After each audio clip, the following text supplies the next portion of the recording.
Díomh a cóide an bhfuil Gaeilge. Fáilte go dtí about a cúigeag de mo léirmheas an gcluiche idir Kerry agus Bray. Be nocht spéisialta do lucht tá cuiachta Kerry a raibh mé ag caint lá a réir álann duine ó Kerry a feicáil a hatan an pell lór nóir a fanann an léiread an talamh. Dúirt siad lom go raibh siad ag takeú le Kerry an tus, nóir a chaill siad dá cluiche as a chéile sé cúil agus nád. Tásúla gom go bheith féine ag lucht tá cuiachta agus on board na clubána nua. So just a shout out to the Kerry fans I was talking to last night. It's great to see some Kerry people who actually enjoy seeing the football where the ball stays on the grass. And they told me that they supported Kerry since the start when they'd lost 2 games in a row, 6-0 on each occasion. I do hope that the supporters and the boards of the new clubs that are going to be in the National League going forward have that same patience, because it was a nice, good atmosphere at Kerry last night.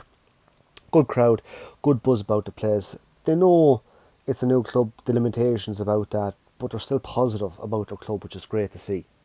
An uair dearnach, cúig mé go dtí Mount Park an téanú lá is fiche de úil 2023.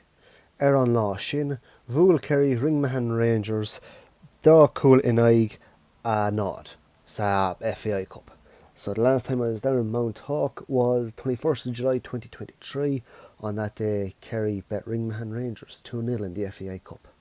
Pointe ardú do lucht tá cuiachta Kerry. Deach mé 3 cluiche do cuid Kerry bio. Bhuaigh siad ga ceann acu. Tá fáilte rát. So point of order to the Kerry fans. I've watched 3 Kerry games live. They've won all 3. You're welcome, lads. I expect a rollover when it comes to Kerry versus Carlow in Northern Ireland final. It's just fair. Trídas tríd, bhí dé má orm le fi mé 8 Bray an nocht. Bhí siad tapáil agus dá riad I gcuine Athlone Town agus tríd go bhíniúil cosúil le fear muir. Ach bhí an fionn sin in asnamh an nocht. Nar aig gló dul I gach le núnsachocht, Kerry. Bhí an réaltóir leag don dá taobh freisin. Dar lom tá gghearrtha ag Bray le meanál cosanta duine cosúil le measí nó coil a bhrisin suas an cluiche agus an cuioinen smacht le pasna séir is trasanna.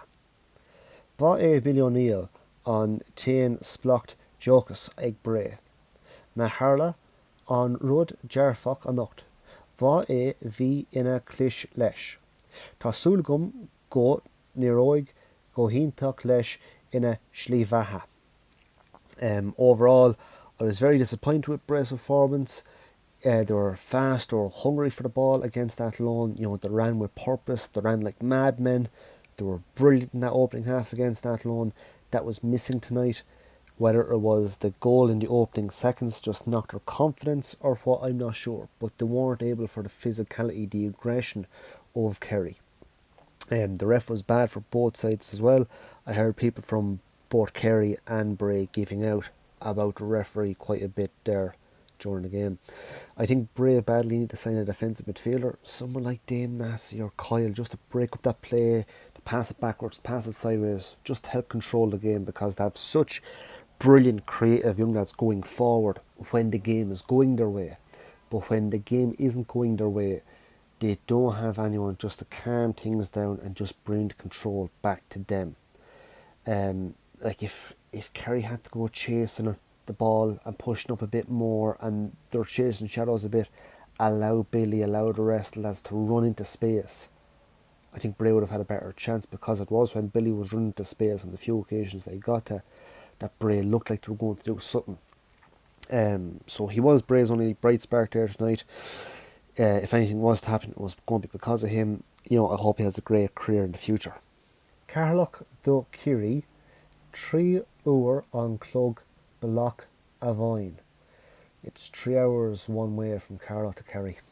Sa dara Sikind jeg no sa triú sikind jeg nílas agam sa quego sikind jeg nílas agam cool score all Kerry score all and Michi kick more Fáilte Heimer agus bhí cosantóirí confused trí chéile agus scoreall Amici.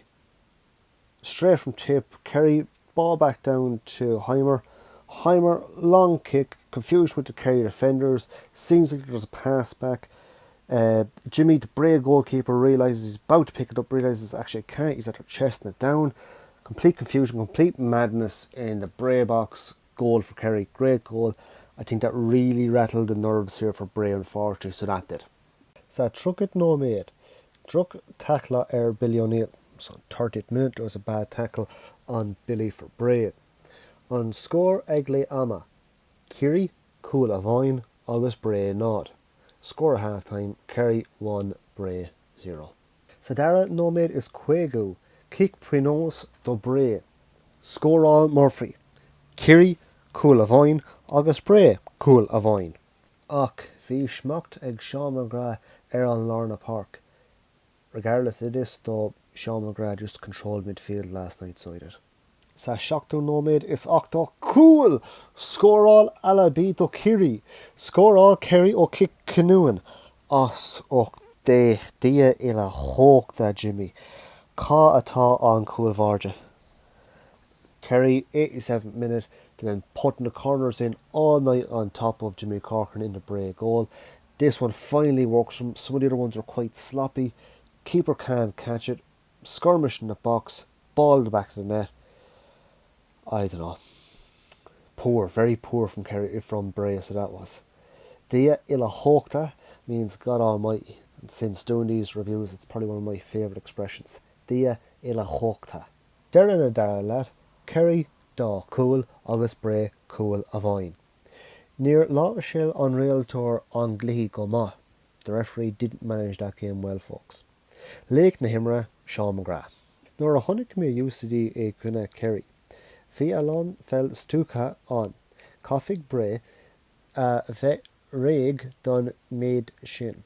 When I saw UCD play Kerry in the UCD ball run this season, there was a lot of silly tackles from both sides. You know, UCD were able to give it back to Kerry that way. I think Bray really need to be ready for that. Vegclihi on Jacker a Kerry in Ig Cove. And Kerry will have a very tough game against Cove. Conradh na hÉireann block ar fod, agus Noig Celtic.